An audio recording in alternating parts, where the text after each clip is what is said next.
Boa noite, Jesus. Que bom ter você aqui, meu irmão, minha irmã.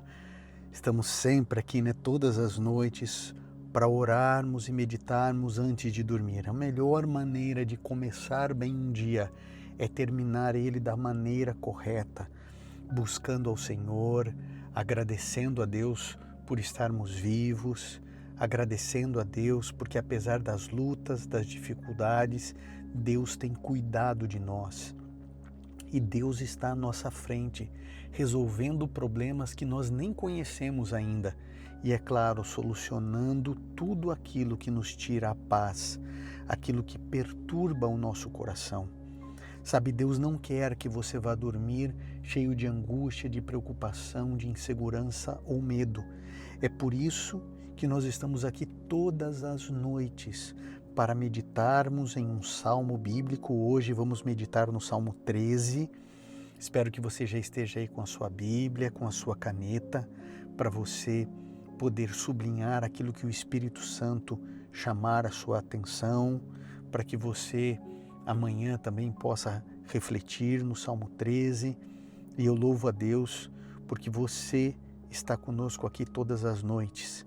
Fique comigo aqui até o final, nós vamos orar juntos, como todas as noites. Quero orar com você, orar por você. A Bíblia diz que devemos orar uns pelos outros. Esse é um ministério de oração intercessora. Nós vamos clamar a Deus. E eu louvo ao Senhor pelos milhares de pedidos de oração e de confirmação bíblica. Deus, Ele tem falado aos corações e respondido nossas orações porque Ele é fiel. Não é porque existe mérito em nós, mas pela bondade de Deus. E eu tenho certeza que a sua oração também será respondida. Então, se você tem um clamor, tem um pedido de oração, é muito simples. Vem aqui nos comentários e faça o seu pedido de oração. Você vai escrever oração da noite e fazer o seu pedido de oração. Eu quero orar por você, pelo seu pedido. Um grupo de voluntários vai orar, vai interceder, vai clamar a Deus pela sua vida e assim nós vamos caminhando. Então, agora, lance fora toda a tua preocupação. Eu sei que o seu problema é urgente, é importante, mas a nossa confiança precisa ser maior que o nosso medo. A Bíblia diz que o perfeito amor lança fora o medo. E o que está tirando a tua paz? É um problema familiar, é com seu filho, com a sua filha? O que está trazendo angústia a você? É um problema financeiro, é uma causa na justiça que não sai, é uma decisão que você precisa tomar, você não sabe se muda de cidade ou não, se muda de país ou não, se muda de emprego, se muda de faculdade. Qual é a tua angústia? Você não sabe se deve se divorciar ou se você deve permanecer junto com a pessoa que você casou. Qual é a sua angústia? É um problema de saúde? Alguém que você ama está enfrentando uma situação muito difícil? Sabe, os problemas desse mundo rapidamente tiram a nossa paz e minam a nossa confiança em Deus. É por isso que nós estamos aqui todas as noites, para que juntos possamos caminhar até o reino de Deus. Porque juntos nós vamos melhor, nós vamos mais rápido. Juntos nós conseguimos um fortalecer o outro. É por isso que eu digo, se você ainda não é inscrito aqui no canal, se inscreva, a gente é de graça, Qualquer pessoa pode se inscrever, tem um botãozinho vermelho para você se inscrever. E aí todas as noites nós vamos caminhar juntos. Hoje é o Salmo 13, Então é muito importante você estar aqui conosco. Muito importante nós buscarmos ao Senhor. Muito importante clamarmos ao Deus vivo. Que bom que você está aqui. Eu louvo a Deus pela sua vida. Louvo a Deus pela sua casa. E eu sei que Deus vai nos responder. Então, se você tem aí a sua Bíblia, o Salmo 13 diz assim: Até quando, Senhor? Até quando para sempre te esquecerás de mim? Até quando esconderás de mim o teu rosto? Até quando terei inquietações e tristeza no coração dia após dia? Até quando o meu inimigo triunfará sobre mim? Olha para mim e responde, Senhor, meu Deus. Ilumina os meus olhos, ou do contrário, dormirei o sono da morte. Os meus inimigos dirão, eu o venci, e os meus adversários festejarão o meu fracasso. Eu, porém, confio no teu amor. O meu coração exulta em tua salvação. Quero cantar ao Senhor pelo bem que me tem feito. O Salmo 13, ele diz que o coração dele está angustiado. Ele diz, Senhor, até quando terei inquietações e tristeza no meu coração dia após dia? Sabe, eu não creio em coincidências no reino de Deus. Eu creio em providências. Se você está aqui nessa oração da noite e vive essa situação de ter tristeza no coração dia após dia, eu preciso lembrar a você que Davi viveu o mesmo sentimento que você viveu. No entanto, Davi poderia sucumbir diante dessa dor, ou ele poderia tomar uma decisão diferente. Olha só o que ele diz no verso 5 do Salmo 13. Eu, porém, confio em teu amor. O meu coração exulta na tua salvação. Eu convido você, minha irmã e meu irmão, que está sofrendo com tristeza no coração dia após dia, confie no amor de Deus. Confie na fidelidade de Deus. Eu sei que está tudo escuro, difícil, e talvez, humanamente falando, não haja saída ou solução. Tenha calma. Nós estamos aqui para aprender a confiar em Deus. Estamos aqui para aprender a amar ao Senhor. Estamos aqui para aprender a obedecer, para aprender a servir ao Senhor, para sermos verdadeiramente discípulos de Cristo. E isso passa pela leitura da Bíblia, pela oração e pelo testemunho. Por isso eu estimulo, olha, se você coloca aqui o seu pedido de oração nos comentários e Deus concede a você o livramento, a resposta da tua oração em nome de Cristo, venha nos comentários e testemunhe. Fale, olha, eu coloquei aqui o meu pedido de oração, Deus me respondeu, estou aqui para agradecer, porque você publicamente reconhece Deus em teus caminhos. Esse era o desejo do salmista, né? Do rei Davi, quando ele diz assim, eu quero cantar ao Senhor pelo bem que Ele tem me feito. O que é isso? Cantar é expor, é falar. Então você faça o seu clamor, faça o seu pedido de oração, creia que essa tristeza vai embora, que essa depressão que tanto te oprime, que isso será vencido pelo poder sobrenatural de Deus. Então eu digo em nome de Cristo, amanhã, abra essa janela, deixe a luz do sol entrar, respire ar puro, sabe, vai colocar o pé, sabe, sem sapato, sem sandália, na grama. Se você mora numa cidade que tem o privilégio de ter uma praia, vá caminhar na praia descalço, vá caminhar no parque descalço, se alimente bem, tome bastante água, sabe, levanta. Um dia Deus ressuscitou Lázaro da morte e Deus quer ressuscitar você, tirar você dessa tristeza, dessa escuridão e te fazer novamente feliz. Creia no Senhor Jesus, você será salvo, você e a tua casa, creia. Deus está aí do seu lado, jamais vai te abandonar, jamais vai te desamparar. Por isso, eu louvo a Deus, porque eu sei que a ação de Deus na sua vida será maravilhosa, que você vai dormir em paz, você terá uma boa noite de sono e você terá um despertar feliz, abençoado. Por isso, eu convido você para juntos orarmos a Deus. Então, se você puder, feche seus olhos, curve sua fronte e vamos juntos orar. Bondoso Pai, Criador dos céus e da terra, obrigado pela Tua misericórdia, obrigado pelo Teu amor, obrigado pelo Teu perdão. Nós pedimos, Senhor, a restauração da nossa situação. Nós queremos o renovo. Nós queremos, Senhor, libertação da tristeza, libertação das dívidas, libertação, Senhor, dos relacionamentos abusivos e tóxicos. Queremos libertação da depressão, libertação, Senhor, das nossas síndromes, libertação, Senhor, dos nossos traumas do passado.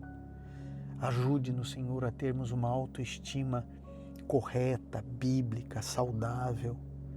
Ajude-nos, Senhor, liberte-nos de todos os entraves, liberte-nos de tudo aquilo que nos impede de estarmos perto de Ti, liberte-nos do pecado. Veja, Senhor, cada pedido de oração aqui nos comentários. Responda-nos, Senhor. Tu és o nosso Senhor, Tu és o nosso Criador, Tu és o nosso Redentor. É por isso que estamos orando a Ti, porque confiamos no Senhor, confiamos na Tua graça. E alguns que têm dificuldade de crer, ensina-nos a crer, ensina-nos, Senhor. Por isso, Pai, eu Te agradeço a cada pessoa que está chegando, se inscrevendo aqui no canal, chegando pela primeira vez, aqueles que estão há mais tempo. Eu Te agradeço pelos membros do canal, pelos remadores.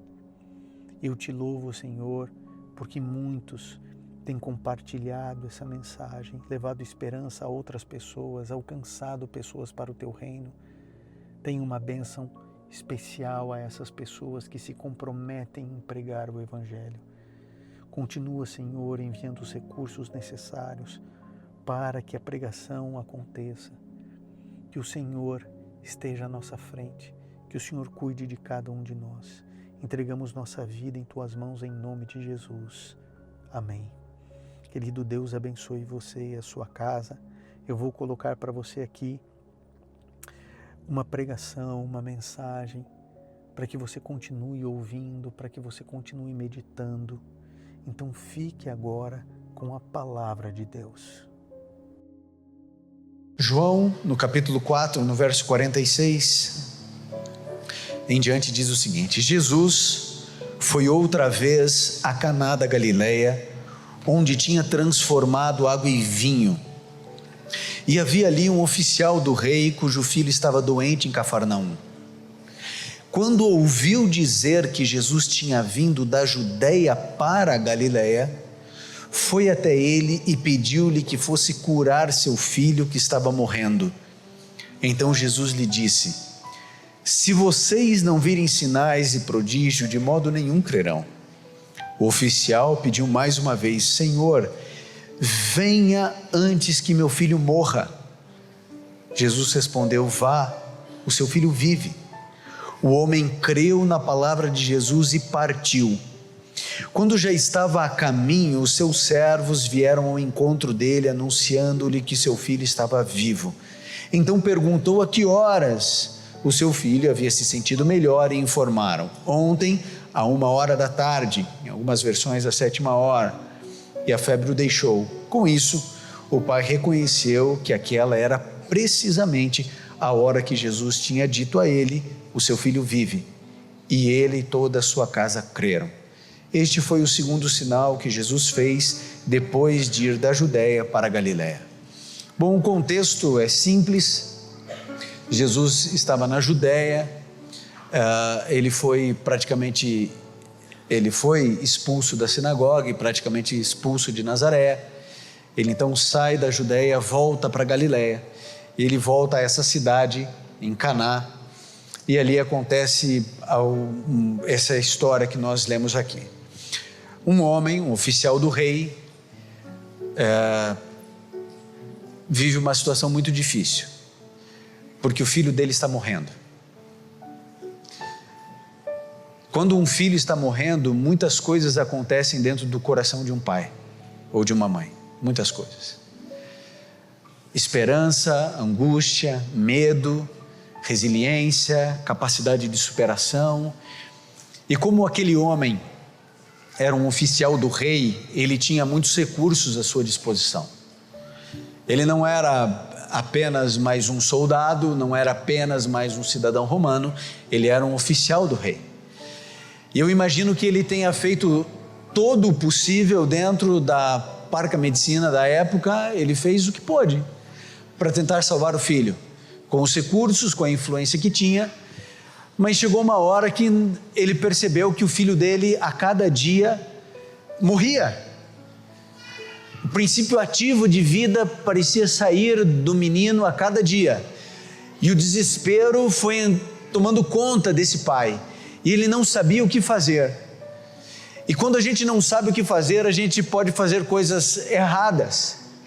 Esse homem estava desesperado, não sabia o que fazer, e ele ouviu falar de um curandeiro, um tal de Jesus, que fora criado numa cidade sem expressão, de um povo oprimido pelos romanos, os judeus com as suas crenças, e Jesus era o curandeiro da hora, o curandeiro do momento, o profeta da hora, o profeta do momento. Havia uma teologia clara dentro do povo de Israel, de que o profeta detinha o poder de Deus para curar, para expulsar demônios. Essa teologia ela se desenvolveu muito no período de Elias e de Eliseu, onde o profeta ele precisava estar diante da pessoa, precisava tocar o doente, tocar o endemoniado, pronunciar algumas palavras com um poder sobrenatural, e a partir desse momento o milagre acontecia. Essa era a teologia da hora, a teologia do momento. Jesus era o profeta da hora, como nós no Brasil vivemos também de moda e de momento, na nossa caminhada espiritual. Nós temos os profetas da hora, os profetas do momento, os ministérios que estão em voga, e parece que as multidões correm atrás desses ministérios. Então, se o momento é de stand-up, então as multidões correm atrás do humor dentro do evangelho.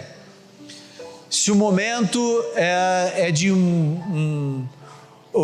usar a expressão do eterno para se referir a Deus, então nós vamos e começamos a assinar que fique com o eterno, porque nós seguimos as modas espirituais, as tendências, os ministérios, e dentro do evangeliquez brasileiro, nós temos algumas palavras que são cunhadas e que nós vamos absorvendo,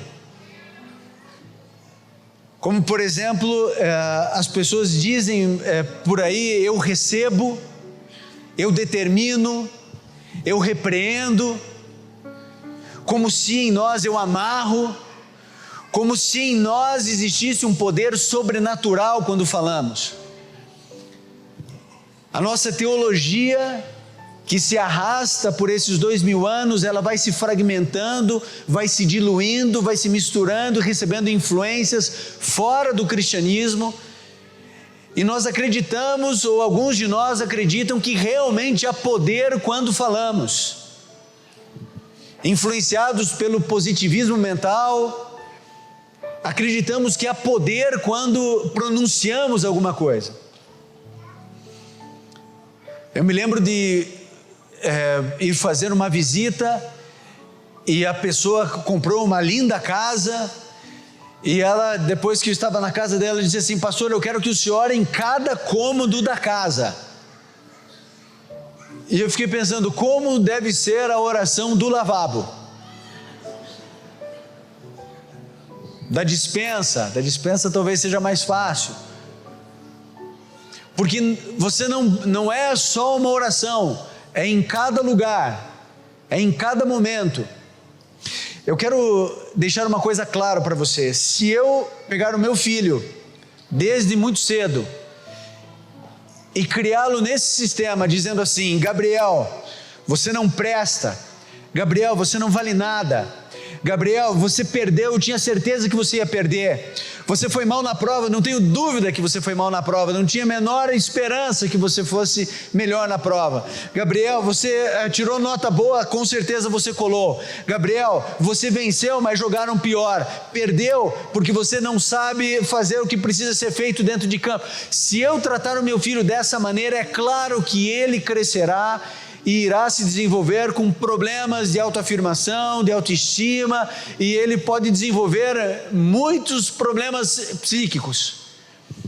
Se eu educar meu filho de outra maneira, dizendo assim: Gabriel, você é um campeão, Gabriel, você é um presente de Deus para mim, Gabriel, eu tenho uma alegria, uma honra para mim ser seu pai, você perdeu dessa vez, mas eu tenho certeza que você vai conseguir da próxima vez, você jogou bem, olha, parabéns porque você fez isso de maneira correta, muito bem pela sua nota, parabéns, o seu pai está orgulhoso de você.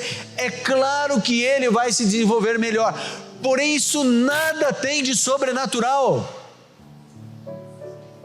Se você realmente acredita que há poder nas suas palavras, depois que todo mundo for embora no culto, chegue para essa parede e fique falando assim: caia, caia, caia, caia. E você me diz depois de 10 anos o que aconteceu com essa parede.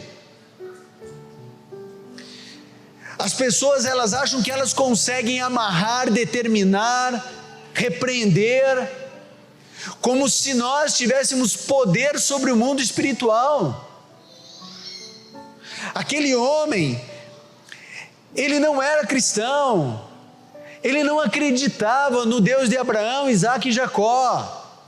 Aquele homem era pagão, ele não acreditava em Jesus como Messias, ele nem conhecia a história do Messias, ele não queria ter relacionamento com Jesus. A única coisa que ele queria era acessar um poder espiritual, um poder sobrenatural, porque o filho dele estava morrendo, e quando um filho está morrendo, você faz qualquer coisa. É como se você tentasse todas as alternativas médicas. Você é uma pessoa estudada, racional, você acredita na medicina convencional, e você fez tudo possível, nada resolveu, e você ouve dizer que tem uma mulher lá em Maués, no interior do Amazonas, que faz uma garrafada,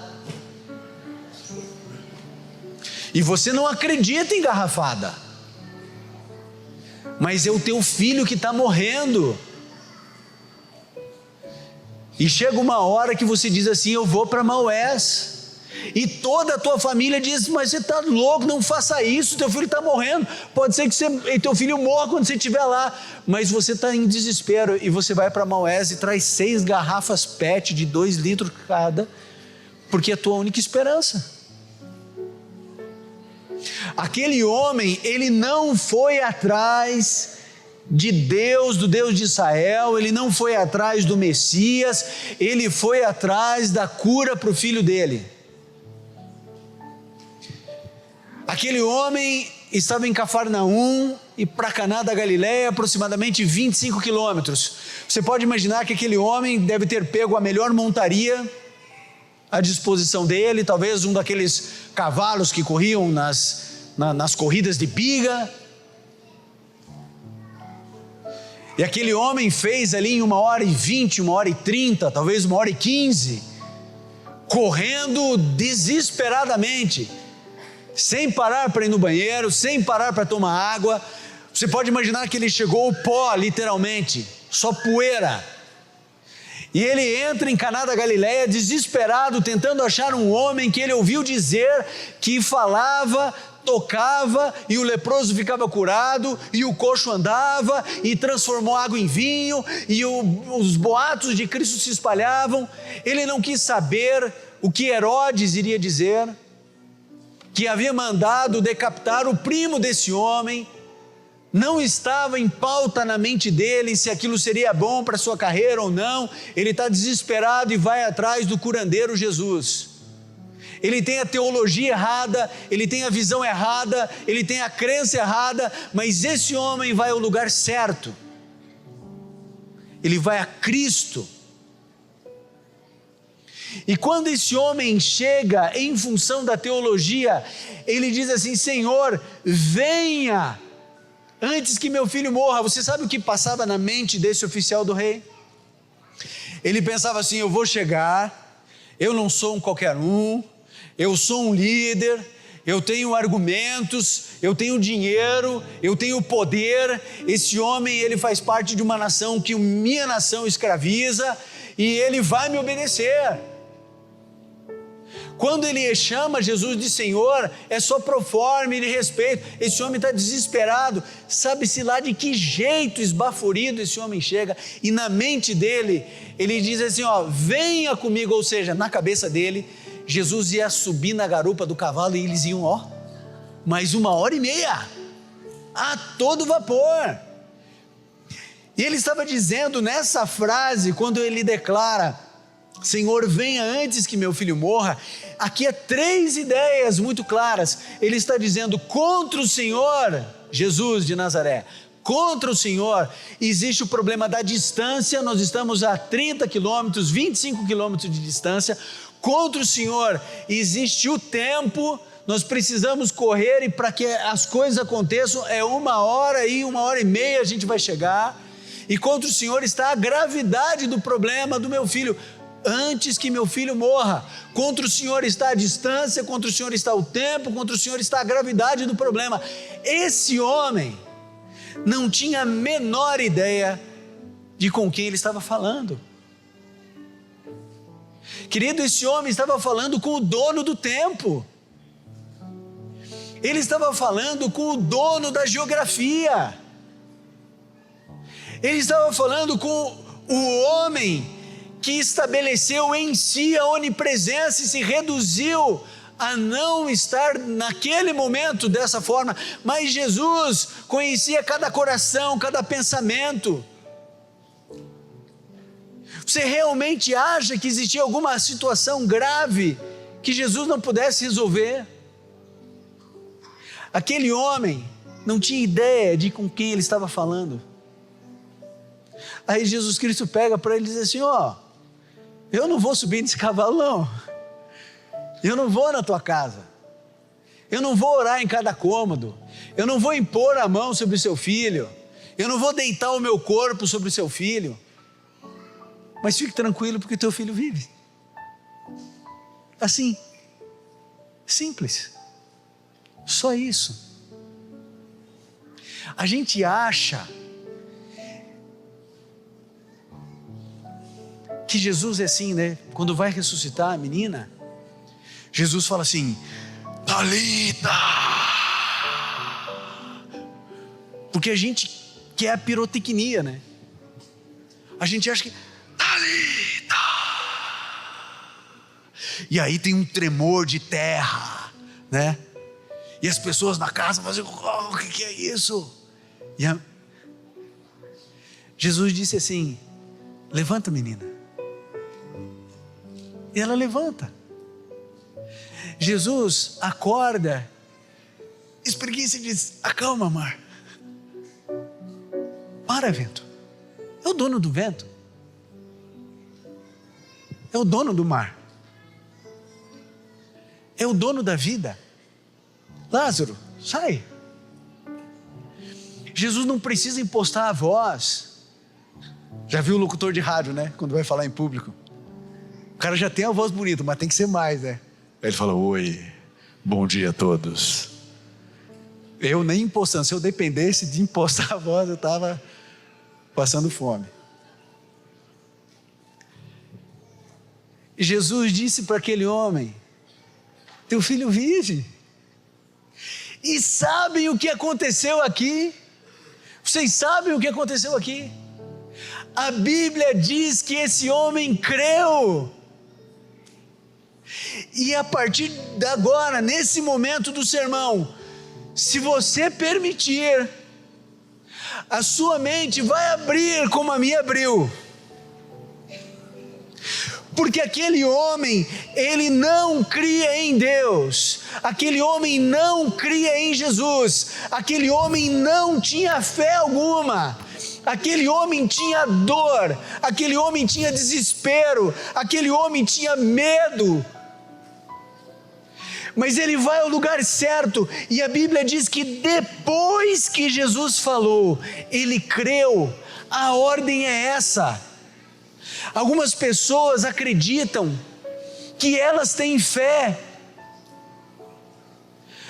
As pessoas, elas confundem fé com torcida. O indivíduo diz assim: não, eu tenho fé, ainda faz figa assim, eu tenho fé. Querido, fé não é isso. Eu preciso dizer uma coisa para você: você não tem fé. Nenhum de nós tem fé. Vocês entendem por que Jesus Cristo disse: se vocês tivessem fé do tamanho de um grão de mostarda, vocês mudariam a topografia do mundo. Vocês iam falar assim: o Cordilheira dos Andes vai para o lugar do Everest, o Everest vai trocar de lugar com o Monte Fuji, o Monte Fuji vai lá para o Himalaia. A gente mudaria as montanhas, mas a gente não move uma pétala, porque o ser humano não foi dotado de fé. A fé precisa ser outorgada por Deus, ela precisa ser dada por Deus, é um presente. Veja, a Bíblia diz assim, que a fé vem pelo ouvir, e ouvir o quê? A palavra de Cristo. Aquele homem só creu depois que ele ouviu a palavra de Cristo: o teu filho vive. Para que você possa ter fé, Cristo precisa dizer: eu vou colocar a fé em você, porque nós não cremos. Fé não é a capacidade de confiar, fé é outra coisa. Você confiava que ia chegar aqui nessa igreja e que os bancos estariam aqui e que eu de fato estaria aqui, ou quando você pega um avião, você tem que confiar que o piloto é realmente capacitado, aquela história toda. Isso não é fé, isso é capacidade de acreditar, capacidade de confiar. Fé é outra coisa. A Bíblia diz que fé é a convicção do que se espera, é a certeza do que se espera, a certeza daquilo que você não vê. A Bíblia diz assim: vós sois salvos pela graça, mediante a fé, e isso não provém de vós. Então, quando a pessoa diz assim para mim: pastor, eu preciso orar, mas eu não tenho fé para orar, e eu digo: bem-vindo ao clube. A gente não tem fé. Agora, sem fé é impossível agradar a Deus, logo nós não conseguimos agradá-lo, a não ser que haja a palavra de Cristo. Vocês se lembram daquele pai? Falou assim: Senhor, o Senhor estava lá no Monte da Transfiguração com Pedro, Tiago e João, eu estava com os seus 9 discípulos aqui, eles tentaram expulsar o demônio do meu filho, não conseguiram. O demônio toma conta dele, joga na água, joga no fogo para matá-lo, impede que ele fale, impede que ele ouça. Se o Senhor puder, faça alguma coisa. Aí Jesus olha para ele e fala assim: se eu posso, tudo é possível àquele que crê. Aí o homem diz assim: eu creio. Na mesma hora o homem, ele fala assim: Senhor, desculpa, eu não creio, me ajuda a crer. Sabe quando você ora, amigo, e parece que não adiantou nada? É porque a nossa oração, ela não tem o elemento fé. O clamor desse homem também não. Ele não cria em Deus de Israel, não cria em Jesus como Messias, não queria ter um relacionamento íntimo com Jesus, ele queria acessar o poder de Deus, que é exatamente isso que nós queremos hoje em dia.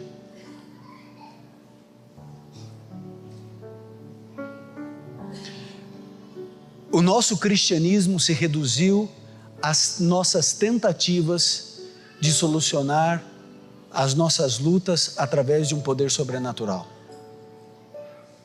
É mais ou menos assim: Pense o diálogo de um cristão de qualquer denominação falando com Deus: Senhor, eu estou passando um problema, uma dificuldade, uma luta, uma angústia, e eu não consigo resolver. E porque eu não consigo resolver é que eu estou lhe incomodando. Porque se eu tivesse o poder que o Senhor tem, de forma alguma eu lhe incomodaria. Mas porque eu não consigo resolver o meu problema, então eu estou lhe incomodando. É a oração do cristão pela casa própria. Vocês já viram como é? Senhor, por favor, o Senhor sabe que eu tenho um sonho, uma casinha. Não estou pedindo uma mansão, né? Porque a gente é humilde. Não estou pedindo uma mansão, eu só peço uma casa.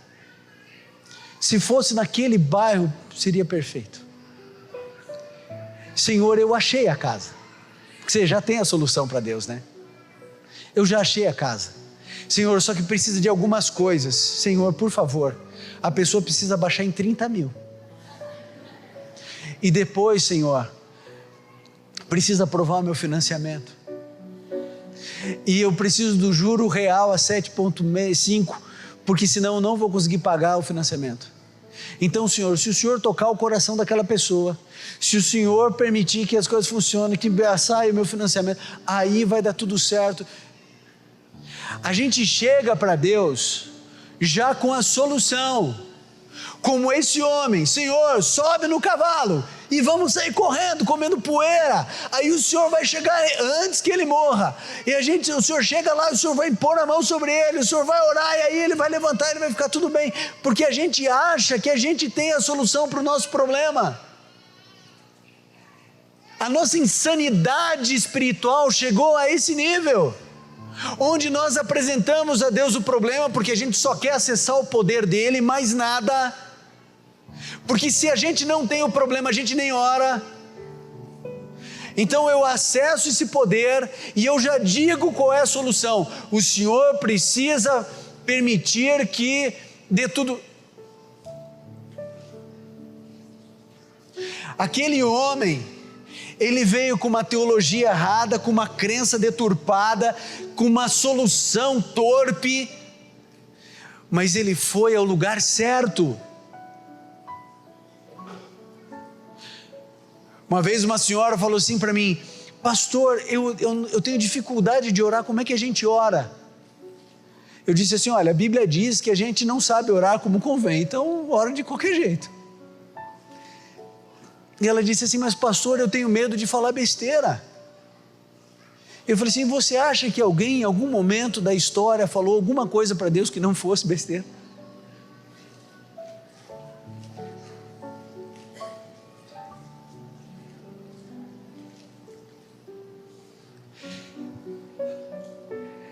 Esse homem foi ao lugar certo, Jesus falou, e depois que Jesus falou, esse homem creu, porque foi outorgado, foi dado a ele a fé, e a fé fez com que ele entrasse no descanso, porque há poder na palavra do Cristo vivo.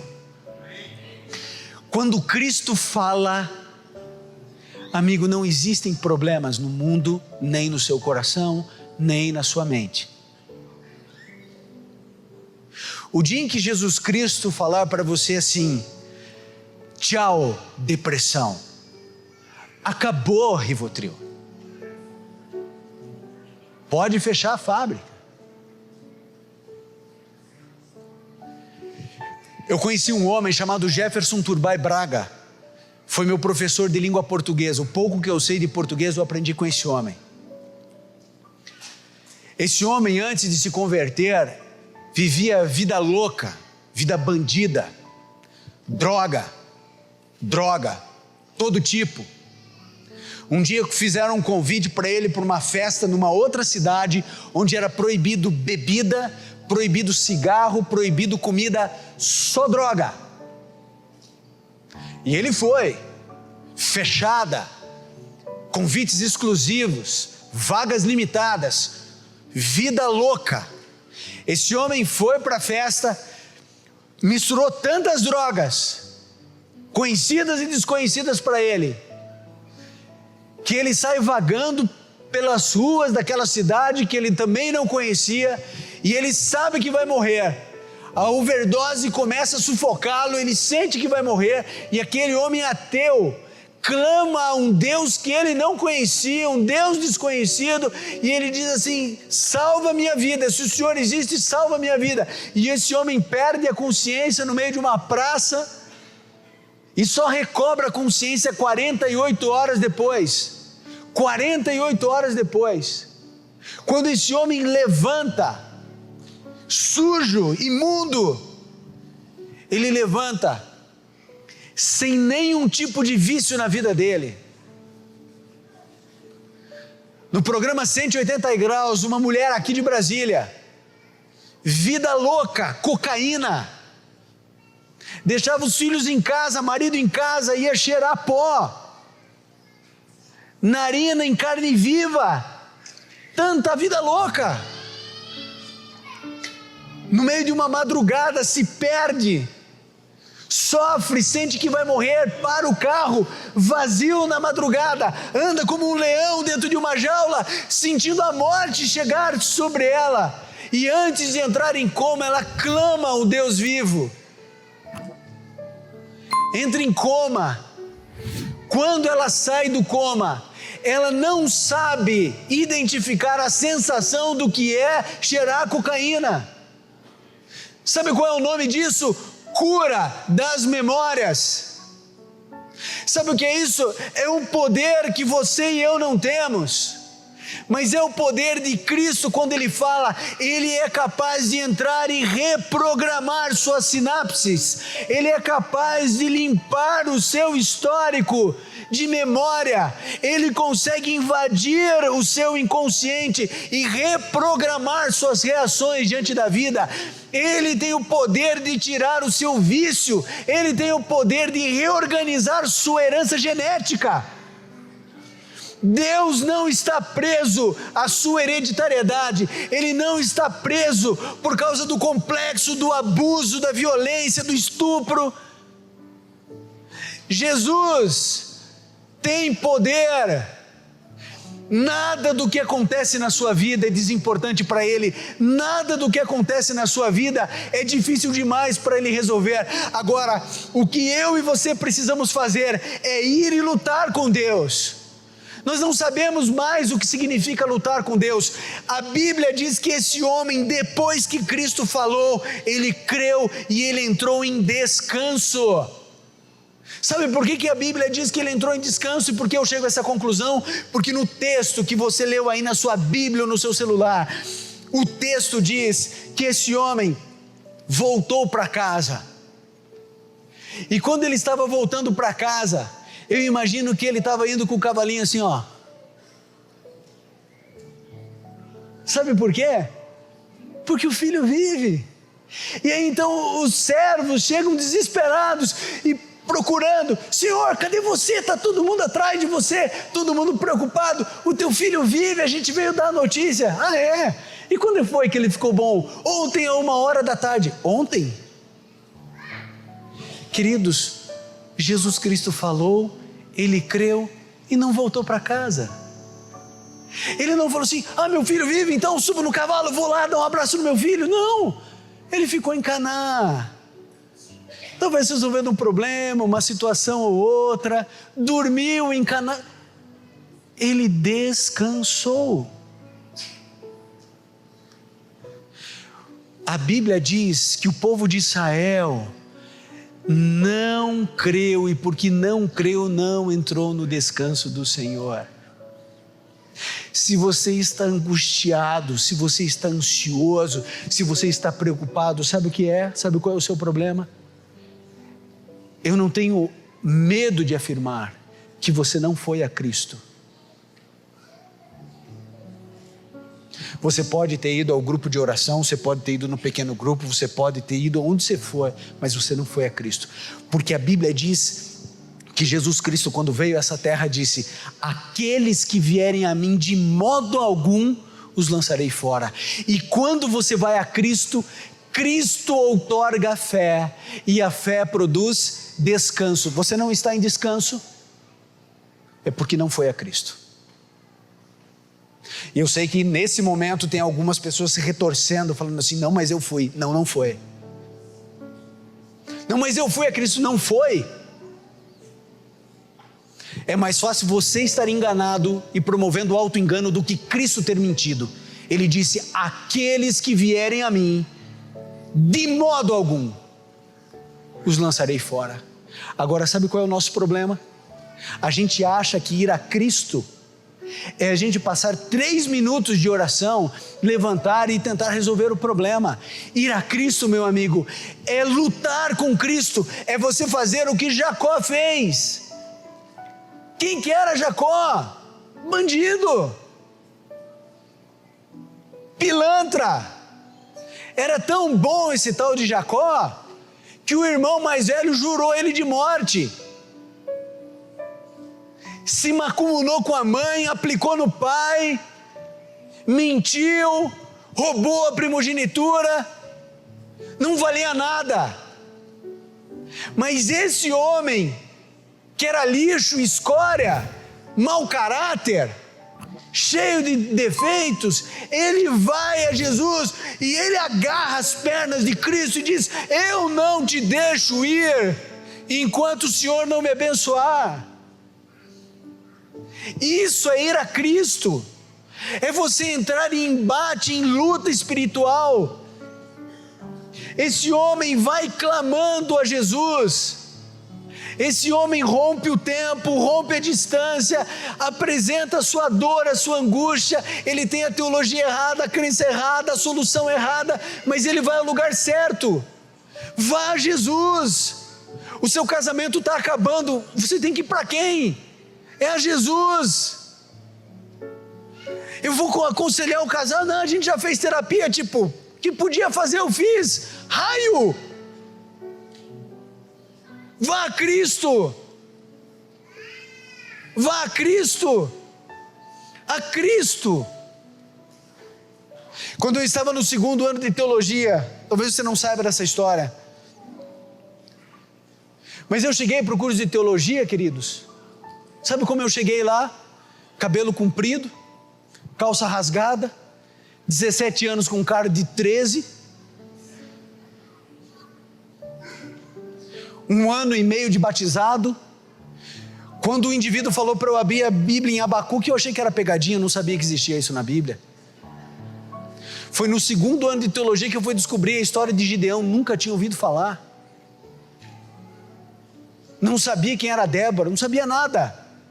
Nunca tinha participado de uma comissão de igreja, nunca tinha sido líder de igreja nenhuma, não sabia nada de Bíblia, nada de história da Bíblia.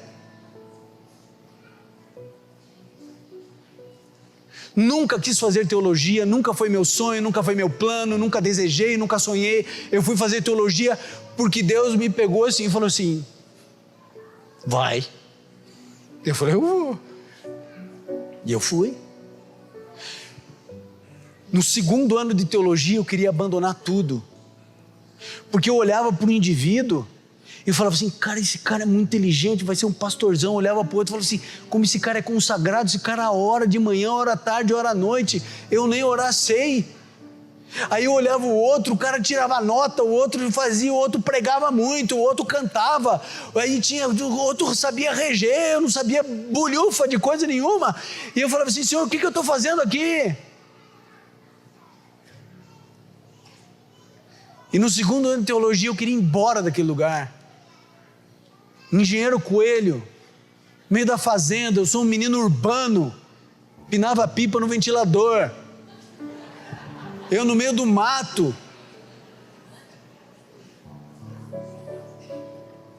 E eu ficava perdido porque a minha conversão ela era muito confusa. E eu tinha já quase decidindo ir embora, estava muito angustiado. Eu peguei uma cadeira de plástico, uma Bíblia e um inário, e eu saí às 7 horas da manhã, 2 quilômetros dentro da fazenda, porque eu precisava de um lugar sozinho, porque eu ia precisar gritar. E eu tinha vergonha que as pessoas me vissem gritando, né? E eu fui para o meio da fazenda e ali eu chorei. E ali eu li a Bíblia, ali eu gritei, ali eu coloquei meu rosto no chão. E eu tornei a chorar, eu tornei a ler a Bíblia, e eu tornei a chorar. E ali foi o meu Val do Jaboque. E vocês sabem que horas eu saí do meio daquele nada? Às 11 horas da noite. E sabem por que eu não saí às 10? E sabem por que eu não saí à meia-noite? Porque foi às 11 horas da noite que Jesus falou comigo, me deu a fé, e eu entrei em descanso. Aí você não sai correndo de volta para ver se o teu filho está ali, vivo. Já aconteceu de você orar, e depois você ser recoberto com uma paz assim no seu coração? Já aconteceu? É porque Jesus te deu a fé, e a fé gera o descanso. O que você precisa lembrar é que Jesus Cristo disse: você tem que vir a mim para ter o descanso. Venham a mim todos os que estão cansados e sobrecarregados, eu vou aliviar a dor de vocês. Eu encerro a mensagem de hoje contando para vocês uma coisa que aconteceu comigo aos 10 anos, quando eu tinha 10 anos. Eu sempre fui uma criança muito agitada, daquelas que dormem com a cabeça aqui e viram a noite inteira para lá, para cá, para cima e para baixo. E aquela noite era uma noite comum, eu continuava me virando para cima e para baixo. E a minha mãe não sabia, mas eu estava convulsionando. Mas como eu sempre me mexi muito, ela nem deu bola para aquilo.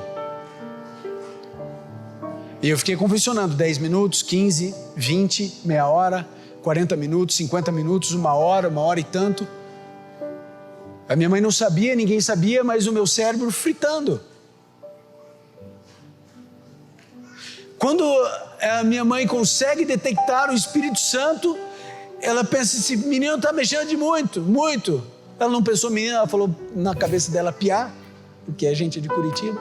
Esse piá está mexendo muito. Quando foi ver, liga para o médico, no prédio que a gente morava tinha um médico amigo nosso, ele saiu correndo, já ligou a ambulância, aquele negócio todo, eu já vou em coma direto, né? Já entro para UTI. E naquela época, eu digo naquela época porque ele é falecido, eu tinha um tio muito rico, bem rico mesmo, e ele gostava muito de mim. Então ele, quando soube aquele negócio todo, de madrugada, ele já me mandou para a melhor junta médica que ele conseguiu acessar, para o melhor hospital que tinha em Curitiba, os melhores equipamentos, tudo que tinha de melhor na época na cidade estava ali à minha disposição.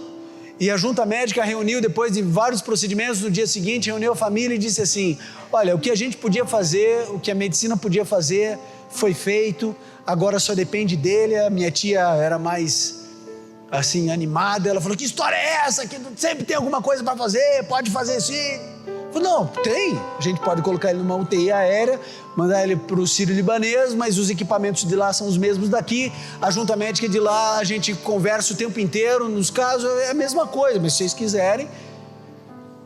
E aí eles decidiram, por uma questão familiar, todo mundo ali em Curitiba, que eu permanecesse ali.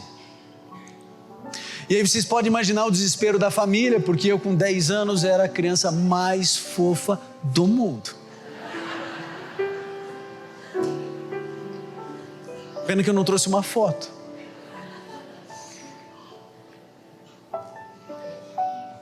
E todo mundo naquela angústia, e a minha mãe pediu para todo mundo sair do quarto. E naquele quarto de UTI, ficou a minha mãe e eu completamente inconsciente. E a minha mãe se ajoelhou do lado da cama e começou a orar. Vocês sabem quando a minha mãe levantou dali? Quando ela entrou em descanso. Não foi quando eu me levantei. Quando ela entrou em descanso. A minha mãe saiu dali, a família desesperada. Mas se você estivesse vivendo essa situação, você ia encontrar uma mulher de 1,60 m em paz. A família em desespero e ela na sua mais perfeita serenidade e equilíbrio. Porque há poder na palavra de Cristo. E quando Ele abre a boca e Ele fala, Ele fecha a porta e ninguém abre, e quando Ele abre, ninguém fecha.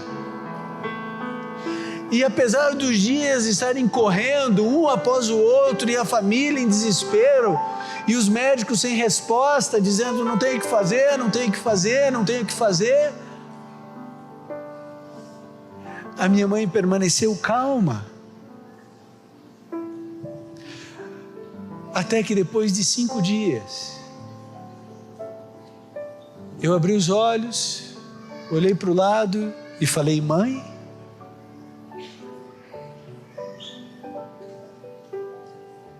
vá a Cristo. Teu filho está fora dos caminhos de Deus, vá a Cristo. Você descobriu que alguém que você muito ama tem câncer, vá a Cristo. Teu casamento é um lixo, vá a Cristo. Você perdeu o relacionamento com o seu neto, com a sua neta, vá a Cristo. Seu filho não fala com você, seus filhos estão brigados, há anos não se falam, vá a Cristo. Você perdeu alguém que você muito ama, a depressão tem destruído você, vá a Cristo. É a Cristo que você tem que ir. Não é igreja, não é pequeno grupo, não é corrente de oração, não é jejum. Não vá a Deus apresentando a solução dos seus problemas, não vá a Deus com a sua teologia torpe, deturpada, errada, equivocada. Vá a Cristo apenas com a tua dor, porque nada pode ser mais sagrado para Deus do que a tua dor. Nada é mais sagrado do que as tuas lágrimas. O que você tem que apresentar para Ele é a tua lágrima, a tua dor, a tua angústia. E aí você agarra nas pernas de Cristo e diz: eu não saio daqui enquanto o Senhor não me abençoar. Uma migalha que caia da tua mesa vai salvar a minha família.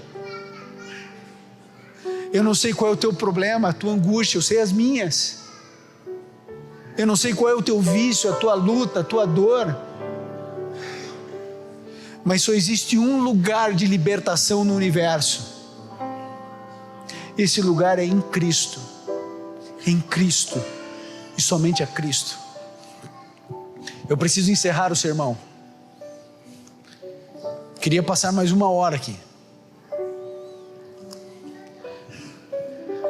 Mas eu preciso encerrar. E eu não posso ir embora da Igreja Central de Brasília, que sempre me acolheu com tanto amor, sem fazer um apelo aqui nessa manhã. E o meu apelo, como sempre, é simples, claro e transparente. Será que existe alguém aqui que ainda não entendeu, mas hoje compreendeu, que você vai a Cristo obedecendo? Querido, foi o Senhor Jesus, o seu Redentor, o meu Redentor, que disse: você precisa passar pela experiência do batismo. Porque o batismo, amigo, é a destruição de quem é você, e nada pode ser melhor do que isso. A morte do eu. Entenda o que eu vou dizer para você agora. Um ateu, ele não precisa de Cristo para ser um pai melhor. Ele lê 3, 4 livros, ele pode ser um pai mais presente, mais atuante, mais amoroso, mais dedicado. Um ateu não precisa de Jesus para ser um bom marido. Ele pode fazer terapia, ele pode ler livros, ele pode assistir palestras, e ele pode redescobrir a paixão que um dia uniu, e ele pode ser um marido melhor. Um ateu, ele não precisa de Jesus para ser um profissional melhor. Ele faz MBA, ele faz curso de liderança, e ele pode ser melhor. O cristianismo não é isso, amigo. O cristianismo não é a melhoria daquilo que é ruim. Vocês querem ver a melhoria do ruim? É a fila de banco. Todo mundo sabe que aquilo é ruim. Ao invés deles acabarem com a fila, não, eles põem cadeira para você poder sentar na fila. O cristianismo não é isso. O cristianismo não é a melhoria de um ser podre. O cristianismo propõe um novo nascimento. É outra história. O cristianismo não quer fazer você uma pessoa melhor. O cristianismo quer matar você. Ele quer que você morra para os seus pecados, morra para o teu egoísmo, morra para os seus vícios, morra para você, por você, e você renasce para uma nova vida. O cristianismo propõe que você mude a lógica da tua mente e entenda que primeiro vem Deus, depois você. As pessoas, elas fazem assim, primeiro eu, depois Deus. Algumas põem assim, primeiro eu, depois eu, depois eu, e depois eu, e depois eu. Por isso, eu não tenho outra chance a não ser fazer um apelo. Existe alguém aqui que precisa fazer de Cristo o primeiro, o último e o melhor, e quer se preparar para um dia, ser batizado nas águas. Eu não sei que dia, mas um dia, ser batizado nas águas, fazendo disso o marco para uma nova vida em Cristo Jesus. Se existe alguém, eu gostaria que, em nome de Jesus, quem quer que você seja, que você se colocasse em pé e viesse aqui à frente como um ato de coragem e falasse isso. E eu pergunto, quem será o primeiro homem e quem será a primeira mulher a se levantar? Eu quero orar por você e pela sua família. Quem será o primeiro homem e quem será a primeira mulher a se levantar e falar: eu quero me preparar para um dia tomar a decisão mais linda e importante da minha vida? Que Deus abençoe o senhor. Parabéns. Você pode dar uma salva de palmas? Parabéns. Quem mais precisa tomar essa decisão? Venha, eu quero orar por você. Pode vir. Você convidou um amigo seu, uma amiga sua. Deus abençoe o senhor. Parabéns. Palmas para ele, gente. É alegria, é Jesus. Deus abençoe o senhor. Parabéns, parabéns, amigo. Parabéns. Que bom que veio. Venha, onde está você? Venha, você convidou um amigo seu. Dê a mão a ele, dê a mão a ela e diga: eu vou contigo. Venha, parabéns. Que bom que veio. Parabéns. Que bom que estão aqui. Parabéns. Parabéns. Parabéns. Quem mais precisa tomar essa decisão? Esse é o seu momento, essa é a sua hora. Você precisa tomar essa decisão. Em nome de Jesus, levante-se. Eu sei que há mais pessoas que precisam tomar essa decisão aqui. Essa é a sua hora, esse é o seu momento com Cristo. Venha, onde está você? Venha. Eu sei que existem aqui alguns irmãos meus evangélicos que já são batizados. Deus abençoe você. Parabéns. Eu sei que existem irmãos meus aqui evangélicos que já foram batizados. Você já é convertido. Você ama Jesus. Você tem um relacionamento lindo com Ele, mas você tem ouvido as minhas mensagens na internet. Parabéns, parabéns. Vocês têm ouvido minha mensagem na internet, você tem assistido a Novo Tempo, e você sente no seu coração que o Espírito de Deus tem convidado você para mudar de igreja. Você não precisa de um novo batismo, você já é batizado nas águas, mas você sente que precisa de uma mudança radical na sua vida, e nem sempre isso é fácil. Existe alguém aqui que precisa tomar uma decisão como essa? Eu quero orar por você, que Deus abençoe você. Palmas, por favor, gente. Parabéns. Venham. Venham, esse é o momento. Que Deus abençoe. Parabéns. Quem mais precisa tomar essa decisão? Que bom que veio, amigo. Parabéns. Venha, em nome de Jesus, venha. Será que existe alguém aqui afastado dos caminhos do Senhor e precisa voltar para Jesus? Você sabe que você está longe de Cristo, você precisa voltar. Você permitiu que o Espírito de Deus falasse ao seu coração hoje. Você vai entrar com uma luta com Cristo até entrar no descanso, até receber a fé. Venha onde você está. Deus abençoe vocês.